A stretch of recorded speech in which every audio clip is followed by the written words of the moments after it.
Survivor 46 is here, and so is On Fire, the only official Survivor podcast, and we have a twist this season. The winner of Survivor 45, Dee Valladares, will be joining us every week. We're going behind the scenes of the biggest moments, the how and the why things happen, and the strategy and analysis you can only get from someone like me, a Survivor winner. Listen to On Fire, the official Survivor podcast, wherever you get your podcasts. This episode is brought to you by Hyperice, the leader in advanced warm-up and recovery technology. They have tons of innovative products, like Venom-heated wearables to help soothe sore back muscles, Normatec compression boots to speed up recovery and increase circulation, and Hypervolt massage guns to improve mobility. Loved by athletes like Naomi Osaka and Erling Haaland. Try them yourself. Get 10% off your order with the code MOVE at hyperice.com. Why take one vacation with the family when you could take all of them? With Royal Caribbean, you don't just go to the beach. You visit a private island and race down the tallest water slide in North America. You don't just go for a road trip. You ATV and zip line through the jungle. You don't just go somewhere new.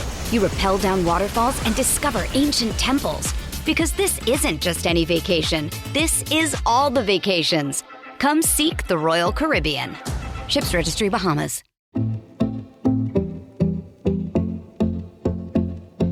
A career in the city, running athletics in this country for a decade, chair of World Para Athletics, chair of British Wheelchair Rugby. Now, the writer of Sport Inc. and columns in the newspaper City AM. Sometimes you just don't know how someone manages to fit it all in. I'm Michael. And I'm John, and we say that Great British Bosses from Anything But Footy is the behind-the-scene conversation of British sport. Well, our guest in this episode has those conversations very much in public, never afraid to have his say on what he thinks is happening rightly or wrongly in British sport. I'm Ed Warner. I'm not quite sure how I'll describe myself. I think jack of all trades in sport. How about that? Well, let's kick off, Ed, if we can, by asking what it is you're doing now. So what's your kind of main roles these days? Well, I still do a few things in the city. I chair a couple of investment companies that are listed in the FTSE 250 and a privately owned FX exchange. They pay the family bills. But in sport, which is probably why we're talking now, I chair Great Britain Wheelchair Rugby, proud winners of the gold medal at the Tokyo Paralympics with all eyes on Paris now. The charity at Crystal Palace Football Club, the Palace for Life Foundation. And I do write this weekly blog called Sport Inc., which is on the Substack platform if you're having a look for it. And you, as we said right at the start, still have some very strong opinions about sport and like to share them, don't you? Yeah, I'm probably seen as a bit of an enfant terrible amongst the establishment in the sporting hierarchy, DCMS, the funding agencies and so on. I think their toes curl and their eyebrows raise whenever they hear my name because I cross swords with them quite often in my 10 years as chair of UK Athletics. But I've got to the age now, just turned 60, in which if I can't speak my mind, when will I ever be able to do that? So let's rewind, Ed. The investment banker, how do you then get to be the man in charge, effectively, of UK Athletics? Well, I'll cut the shaggy dog story a little bit short. I was very much a fan of the sport, had taken the family to the Athens Olympics as a summer holiday, used to go to Crystal Palace every year, member of a running club down in Sussex where I live, and a sort of keen but not very good trail runner, road runner, that sort of thing.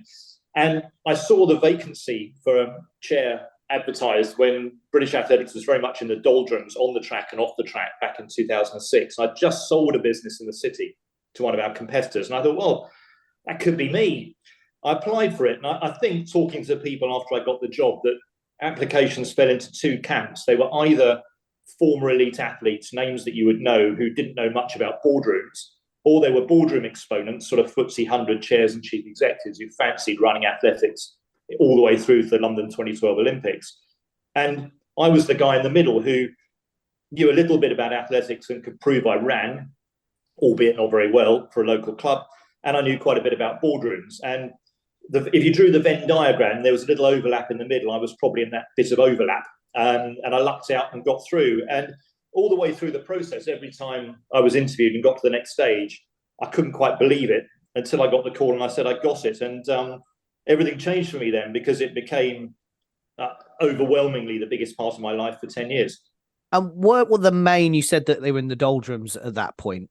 I think it was just after the Pickett's Lock fiasco about trying to stage a World Championships in a stadium that wasn't built and never looked likely to be. You had the impending Olympics on the way in 2012, and then a World Championships as well in 2017. So what were your main challenges when you first went in as chair? Well, funny enough, we didn't have those World Championships at that point. We'd had the Pickett's Lock fiasco, and a lot of my time in the chair was leading the bid for the right to host those 2017 World Championships, fighting off Qatar. No, there were two things really. On the track, they'd had a really poor World Championships in Helsinki in 2005, and then a poor European Championships in 2006. And with the Olympics coming, the feeling was Britain had to win medals and wasn't likely to do that. But behind the scenes, the finances of the organisation were, not to put it too fine a point on it, shanked. And there was no money. And really, they needed that sorting out. And a lot of what I'd had to do early on wasn't about overseeing what was happening with the British team, although we might want to get onto that when we changed our head coach. But it was very much about straightening out the finances. And what they needed was, yes, someone who was financially literate in the chair, making sure there was an organisation that really knew what was what financially. And that just hadn't been the case. There weren't really two pennies to rub together. And here we are, and we're back in the same situation. In the current day, there are not two pennies to rub together again. Yeah, and it's very, very sad. Although, let's face it, on the track, the team had a fantastic World Championships this summer, equaling the best ever haul of medals with 10. I was delighted to see that because those things don't happen overnight. And credit to everybody involved, the coaches and the athletes, and the current leadership of the organisation, which I think is very good. But really, after I left in 2017, there was a succession of chairs and chief executives who frankly performed very poorly, and their biggest error was taking their eye off the ball on the commercial front, on the broadcast front. They allowed their BBC contract to run down, putting all the negotiating power in the hands of the Beeb, and the Beeb used that power to walk away from the deal, and they're showing athletics now, but they're not paying for the privilege of doing that. That was a big part of our model, and they haven't got a headline sponsor in the way that we had. We had Aviva, we had Sainsbury's, we had Muller. We haven't got one of those either. And if you take away those two big chunks of cash, you're not going to be able to pay the bills, and they're completely dependent really now on lottery funding and ticket sales when they put on big events, and they're lacking the cream that makes the difference in the P&L account. We will go on and talk about the transformation that you oversaw in terms of performance on the track, but in terms of what you had to do behind the scenes, and maybe British Athletics are listening right now and might want to copy this model, and you hinted at it there. What did you have to do when you came in as chair? You've got to have a really strong chief executive who's got some commercial flair to them. And we had that for all of my 10 years. I hired, with the good help of headhunters and others, Niels de Vos, who did a fantastic job, I think, I believe. And they've got that now in Jack Buckner, but they went through a succession of CEOs in the meantime who really didn't live up to that standard. And if I had to tip my hat to Niels on one thing alone, on the commercial side, he negotiated a fantastic arrangement with Nike. We switched from Adidas to Nike as our kit supplier, and a very long-term deal that was extremely lucrative. And in many ways, that was the cornerstone of our financial model. And it allowed him to look at some innovation on the events front. It certainly facilitated our efforts with the World Championship. It was, as the governing body, it was a bedrock we could fall back on. And I think the other thing, you've got to have ambition for the sport to have showcases. And if I go all the way back to 2010, 2011, when we were contemplating bidding for those World Championships, I met lots of people who weren't really up for the fight in government, at DCMS, at UK Sport initially. And Niels and I had to work extremely hard to persuade people to get behind that bid. Once they were behind it, they were fantastic supporters, but it took a lot to get them over the start line, largely because England had had a massive embarrassment in failing to win the Football World Cup hosting rights. And they didn't want to go 2-0 down in big event bids. And as it was, we enabled them to go 1-1, if you like, in beating Qatar. And that, for me, galvanised so much commercially for us, for the sport. It provided visibility, created domestic fan interest that was latent. Everybody loves athletics, but you've got to tease it out. You've got to get people out into a stadium buying tickets. And that's a massive magnet, if you like, of interest. And we've got the European Championships coming to Birmingham in 2026. I hope that will have a similar effect. You saw some of that effect with Birmingham Commonwealth Games last year. But you've got to keep those big athletics events rolling through Great Britain, and everything else for the governing body can spin around it. And for a period, again, post-2017, they flip-flopped around, probably took their eye off the ball, spent time worrying about the wrong things and let the big things slide. Thankfully, through all of this, the athletes have delivered. And I think that's testament to what you had to do to succeed in such a brutally competitive sport as athletics. You've got to be able to put the blinkers on. And I think British athletes have done that to great success. So right now, UK athletics has got the opportunity to continue to rebuild because it's got stars and emerging stars to build upon. I agreed, Ed, that at the start you said that people, when you appear, maybe people at British Athletics or DCMS go, oh no, Ed's going to start talking again. It's not all about being critical. You mentioned some of the good things that Jack Buckner and the team have done. One of the big controversies ahead of the World Championships with a smaller team, but it's something that he's had work at British Swimming in the past. What did you make of that? Just taking 50 athletes who are more likely to all appear in a final or probably or aiming for that podium? Well, I'll offer you two comparator teams. I'll offer you France and Germany at those World Championships, who had teams of over 70 athletes, so almost half as big again as the British team. Germany won the grand total of no medals, and France won the grand total of one medal right at the end in one of the relays when they weren't expecting it. And they're hosting the Olympics and Paralympics next year. They also had a pretty poor summer of Paralympic athletics in France for the French team as well. I've spoken to people at British Athletics about that decision, and I tend to agree with it. They did take one or two athletes that did get invitations from World Athletics, but they didn't take the majority that got those invitations. And I understand that they believe Commonwealth Games and European Championships and age group championships are the right ways to blood up-and-coming athletes, not to necessarily throw them into the World Championship mix too early. And the reason for that, for those that are outside the logistics of the sport, is that if you take a big team, you've got to take more doctors, more physios, more support staff. There's so much more to juggle with, and you often get left as the championships gets deeper through the 10 days with athletes that have gone out in the first round of their competition, knocking around the athlete village or the athlete's hotel with too much time on their hands, and they are a distraction. So if you can focus all your support staff on those athletes who've got a genuine chance, you'll maximise those conversion rates. And going into these championships this summer in Budapest, if you'd totted up the number of possible British medals and then compared it with the 10 that they won, they had a very high conversion rate of possibilities to actuals. And I think that really underlines the rationale behind Stephen Maguire as technical director and Jack Buckner's decision to keep the team to a sensible size. And I suspect they'll do that again for the Olympics, and they'll do it again for future World Championships, because the proof was in the outcome. Also, you said something earlier that everybody enjoys athletics, and you can always get people to come to a stadium. You've got to have the events, as you say. But of course, that also means, Ed, that everyone has an opinion on athletics. And there's also a lot of people who are competing who maybe don't meet teams who want to have their say as well. So that's the downside, isn't it?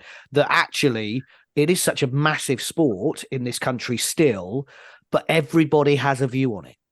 I love that. Isn't that great? I mean, it's pub chatter, isn't it? I mean, I'm as guilty as the next person of that now. I'm outside the sport. I've got a view.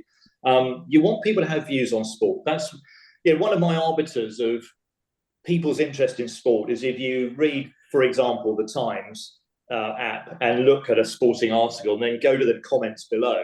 I want to see hundreds of comments on an article about my sport. I don't want to see two. If there are hundreds, that means people are stimulated by it. They're stimulated to care about it, think about it, criticize it. I mean, you shouldn't run a governing body if you haven't got really thick skin. You've got to be prepared to take a lot of flack. I won't name them, but I wrote a piece for Sporting, my blog, I'll push it again there, a few months ago about the almost impossibility of being chief executive of a big sport because of the the plethora of pressures on you and often conflicting opinions that people demanded you reconciled. And I know there's a WhatsApp group of chief executives of sport, and apparently my article went round the WhatsApp group like wildfire. And I had a message from the CEO of one of the really biggest sports saying, Ed, you're bang on, these jobs are impossible. And hats off to them for sticking with it and doing, I think, a very good job in the sport that they run. But if you put your head into that noose, don't be surprised there are people who want to tug on it. But you do it because you love the sport, you love the variety of responsibilities it gives you, things that you see, people you meet, and the opportunity to make a difference, whether that's at the grassroots or just finding those, God, I hate the phrase, but I'll use it, those marginal gains that Dave Brailsford was always looking for in cycling, that mean afterwards you can step back and say, we're somewhere we wouldn't have been without me, and that's a better place. And when you talk about leadership in the big sports, so let's talk about athletics, let's talk about cycling, swimming, the big sports. Do you think that the chairs of those organisations, as you said right at the start, and the chief executives of those organisations need to have had some experience in the sport, even if that's perhaps not at an elite level, but the grassroots, the mass participation will not accept a chief executive, for example, at British Athletics, who has no history or track record in the sport?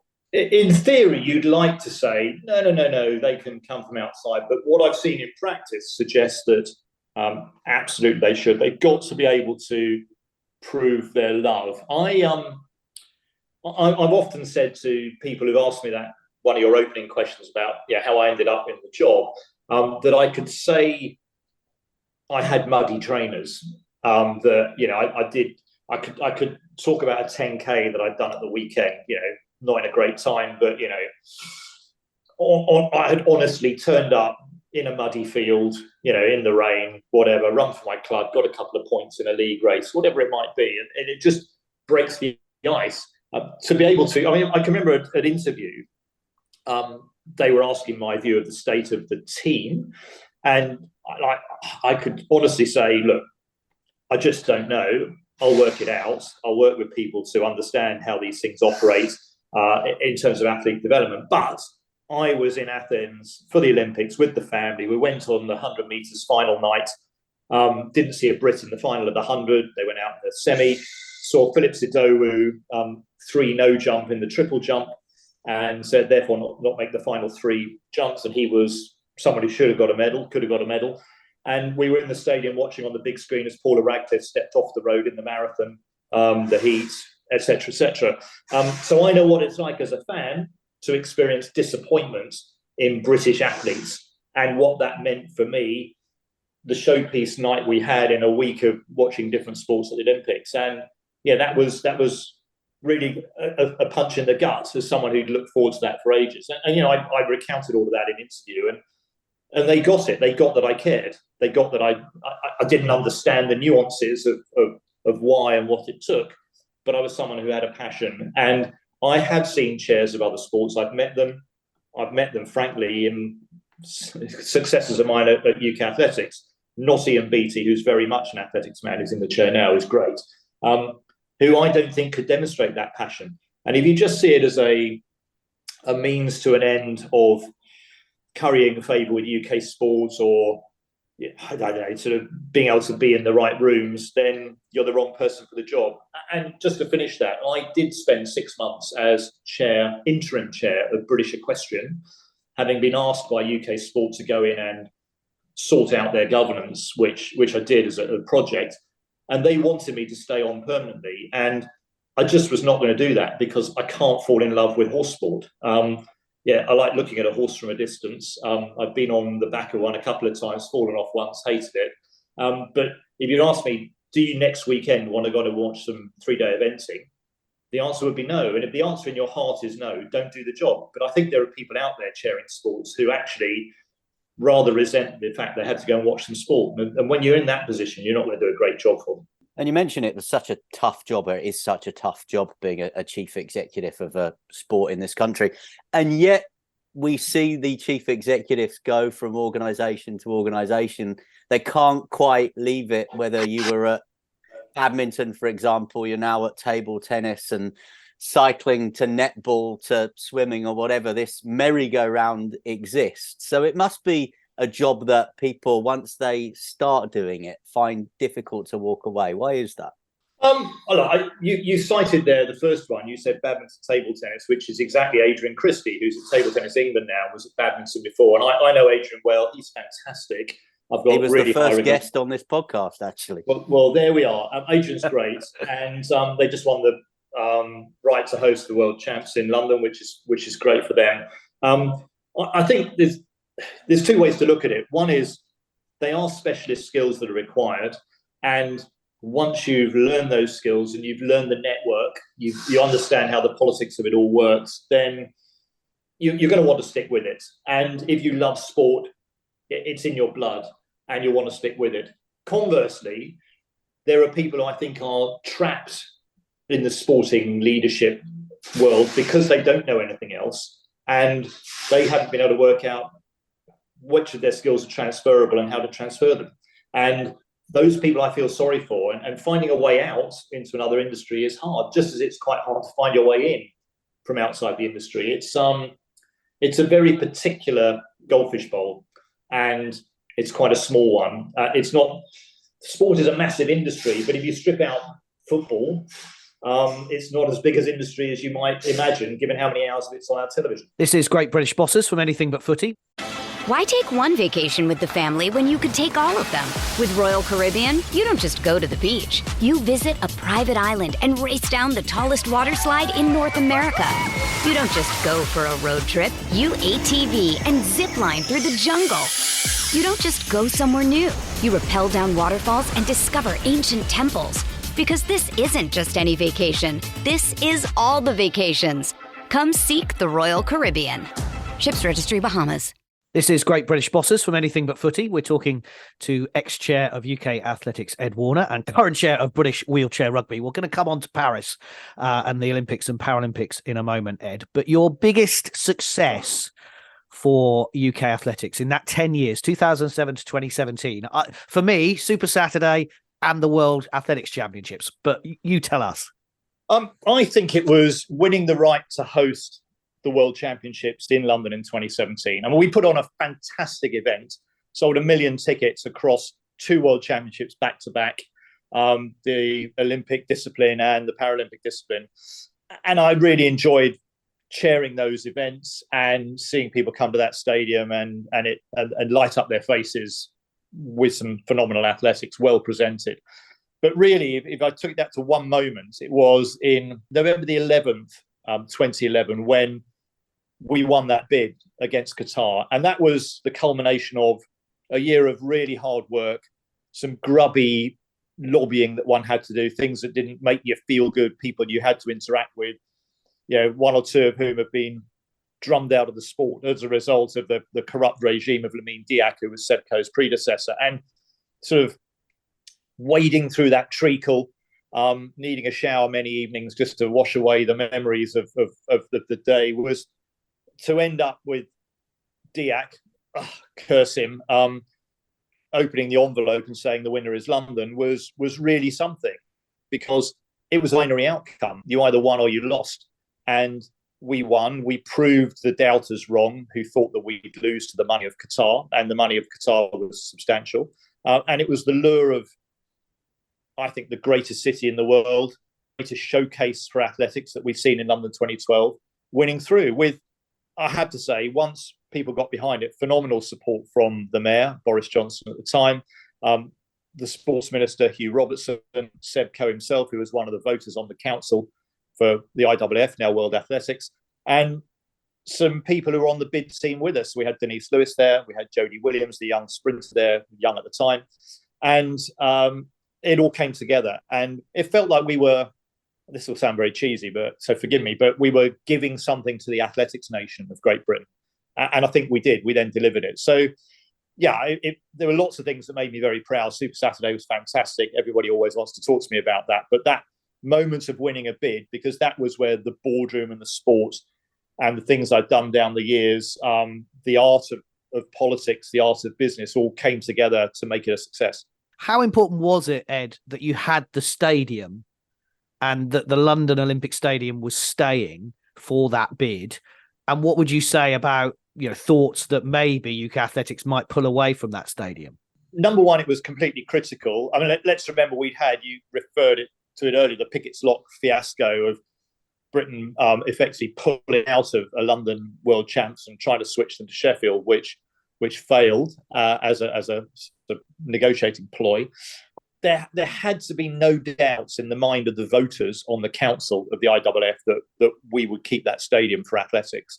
And the way we did that in the end, we got a letter from David Cameron, the Prime Minister, addressed to the council of the IAAF via Lamine Diack, that promised the athletics track would remain. And it was only at that moment in which we presented the letter face to face to the bid evaluation team that was kicking the tyres in London a couple of months before the vote, that any residual doubts fell away. And I think without that letter, without that promise, the bid would have flunked and we'd have lost easily to Qatar.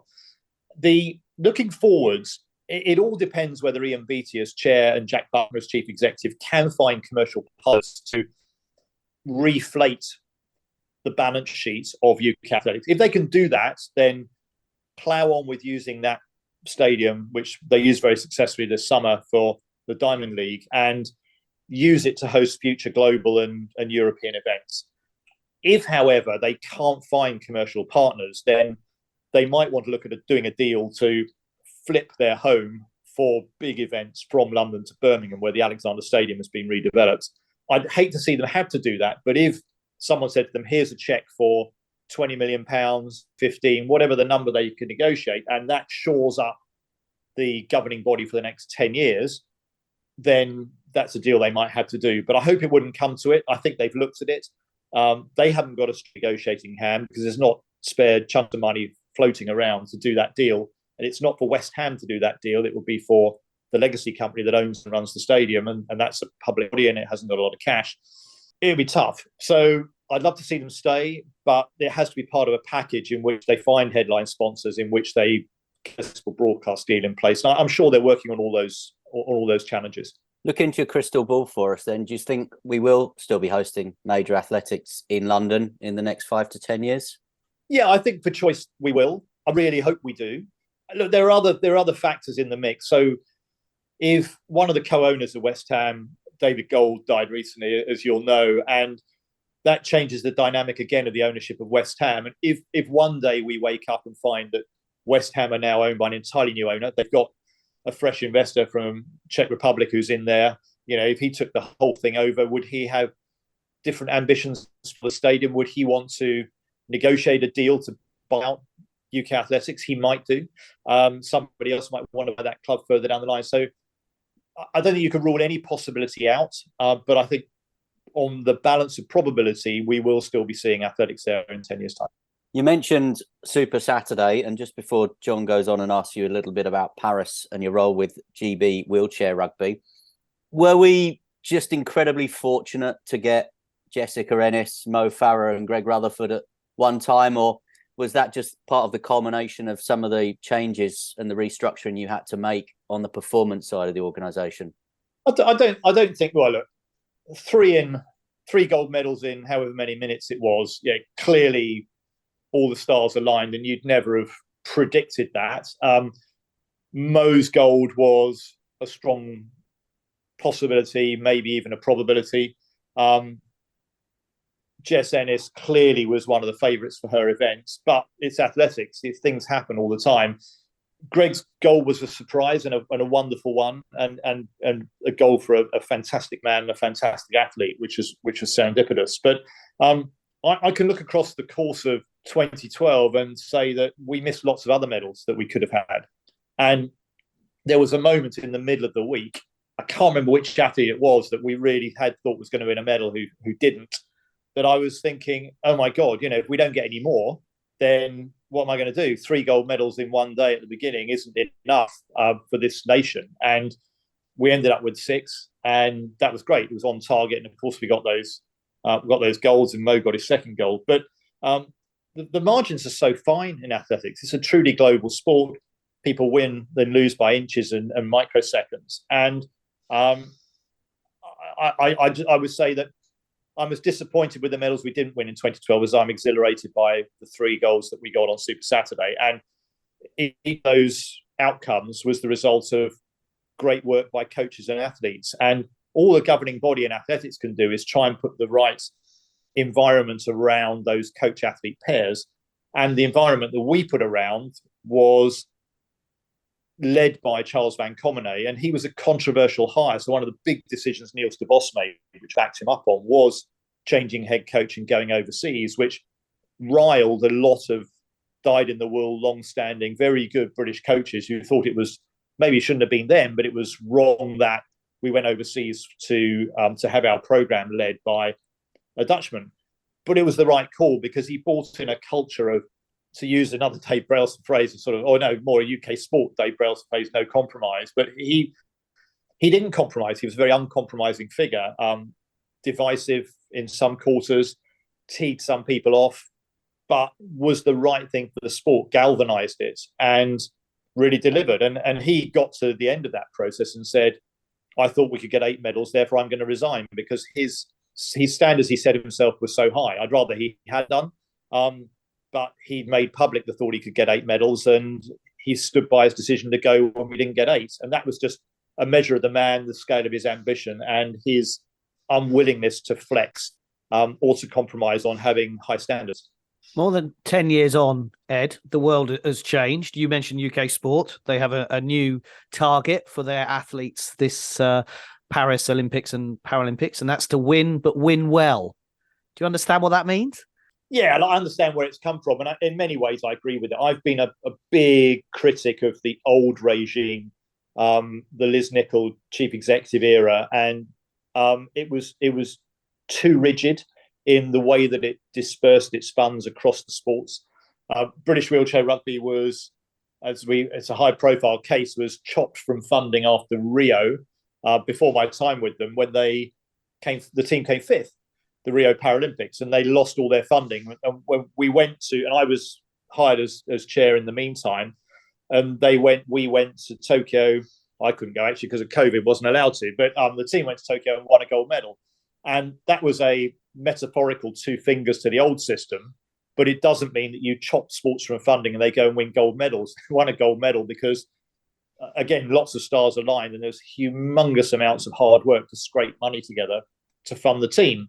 And it shouldn't be like that for any sport. There needs to be a minimum level of support for Olympic and Paralympic sports to give athletes a chance, and the best chance that you can give them within the constraints of funding. So for me, winning and winning well is a recognition that you have to soften your criteria at the margins to make sure everybody's on the same boat.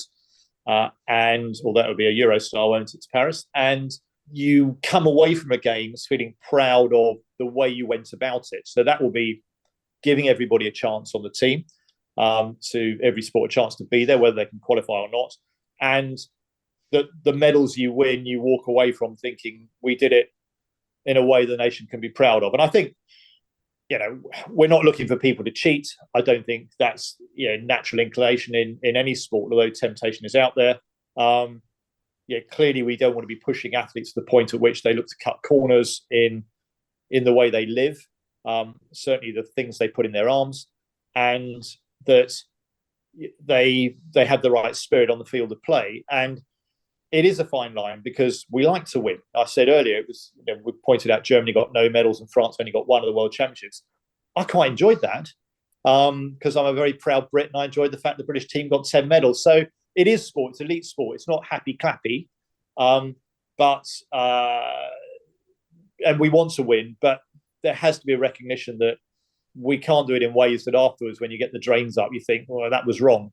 And I think some of the ways that some sports and UK sport went about it in the era before current leadership under Sally Munday, didn't make me feel very proud to be associated with the movement. Ed, I could talk to you all day, but I better ask a last question. You mentioned about the British Wheelchair Rugby success in Tokyo. How much of a game changer was that, and can you maintain that for Paris next year? Well, it is a game changer in that the second most watched Paralympic event on Channel 4 in that summer of 2021, as it was that final, early on a Sunday morning. 1 point something million people tuned in to see that. I think it was beaten only by Johnny Peacock's 100-meter final. And it's those 12 athletes that won a gold medal. It's been life-changing for them. They've all got MBEs as a result, as has the head coach. It's fantastic. But they've given themselves opportunities to be speakers, motivators, to go into other fields. A number of them are still in the squad, which is great. And we've seen a strong pickup in membership and interest in the sport at grassroots level, which is great. That's the inspiration that you're looking for. As to repeatability, I mean, it's brutally tough. We are the first ever European nation to win a Paralympic medal of any colour in the sport. It happens to be gold, but the medals up till now typically have gone to Australia, Canada, America, Japan, and we've broken into that. Now, they will all be there and strong again in Paris. France are looking really good. They're current European Championship champions. They beat us in the final in Cardiff earlier this year. Denmark look pretty good. You get 8 teams qualify, and I think of the 8, I'm guessing 6 or 7 of them could win the gold medal. We'll be one of those in contention. So for me, my current ambition is that we win a medal of any colour to prove that we can repeat medal. We don't want it to be a one-off, but even that's a strong ask. We've got a team that excites me. It's in some degree of development. Our leading try scorer at Tokyo retired after the games, Jim Roberts. So yeah, we're having to work around not having him. We'd had him for years. I'm very excited. We've got an event coming up in Paris, which is associated with the Rugby World Cup in October to look forward to. And then it's deep into preparations for next summer. But you just won't know till the first tip-off how you're looking relative to the competition. And that's what makes the sport, which is so fiercely competitive, so great to engage with. Final question then, Ed, to you, just in general terms, how much do we need a good Paralympics next year? Because 2012 was a magnificent Paralympics. We talked about the World Para Athletics in 2017 as a high watermark. But when I speak, as I did at the weekend at the Great North Run, to David Weir and Hannah Cockcroft and others, they feel that parasport has gone backwards, and they feel that it was hit much harder by the pandemic than able-bodied sport, for example. So how much do we need a good Paris Paralympics? I think we need it massively, and it worries me hugely. I've been involved in and around Paralympic sports since about 2010, 2011, very actively. And before that, obviously, I knew of it as chair of British Athletics, but I chaired World Para Athletics from 2011, I think it was, for 10 years. And I fear that the interest in Paralympic sport spikes enormously every 4 years, but it's almost fallow in the intervening period. And it's the duty of everybody associated with Paralympic sport at all levels. That's globally, certainly in Britain, each of the governing bodies, each of the national federations, to work individually and collectively to find ways to host showpiece events that get people engaged and interested in a very, very crowded sporting market, to raise the level of interest between games. And then you'll have an upward trajectory over time. At the moment, it feels to me as though Paralympic sport is marking time, and that Paris will have, within France, similar resonance to London 2012 had within Britain. Because it's so close to Britain, the time zone's right, we'll be very excited as a British nation. But then for the next 3.5 years till Los Angeles, the British public won't really know about it until you get the LA build-up. And that can't be right. But while Paralympic sport, I think, by its nature, deserves a greater profile, you can't just sit back and wait for that profile to arrive. You have to go out and earn it and grab it. I said that was the last question, but I've got one more before we say thank you. That said, how much then do we need to save the Commonwealth Games, bearing in mind that it's got this integrated programme? I think the integrated programme is a little bit of a spoof. And so if you look at athletics, there's a sprinkling of events within the athletics programme, but they're typically chosen each time to showcase the best athletes from the domestic nation that's hosting the Commonwealth Games. I don't think that's true integration. I think it's great. It's better than you get in many other events, but it's not that alone isn't a reason to try and save the Commonwealth Games. For me, the Commonwealth Games needs to be completely restructured. Maybe not even call it the Commonwealth Games, maybe invite other nations who want to be part of a movement to join in. And it should be showcasing secondary and tertiary sports in the way that it does many at the moment. It should possibly be spread around the number of different nations. You can have a multi-site, multi-country games. But most importantly, they've got to strip the costs right back. It's become unwieldy, trying to be a bloated mini Olympics, and it needs to go back to what's the cost of putting on each of these sports. Let's add that together. Let's make that the games. And I think it would have a radically smaller budget and be all the better and healthier for it. And I want to see disability sport integrated within it. But I think at the moment they're just ticking the box in pencil. It's not heavily inked in on the inclusion front. Well, Ed Warner, we literally could carry on talking. I mean, we could get into a whole debate about the Commonwealth Games. That's what we love doing. But look, we will stop there because we appreciate all of your time.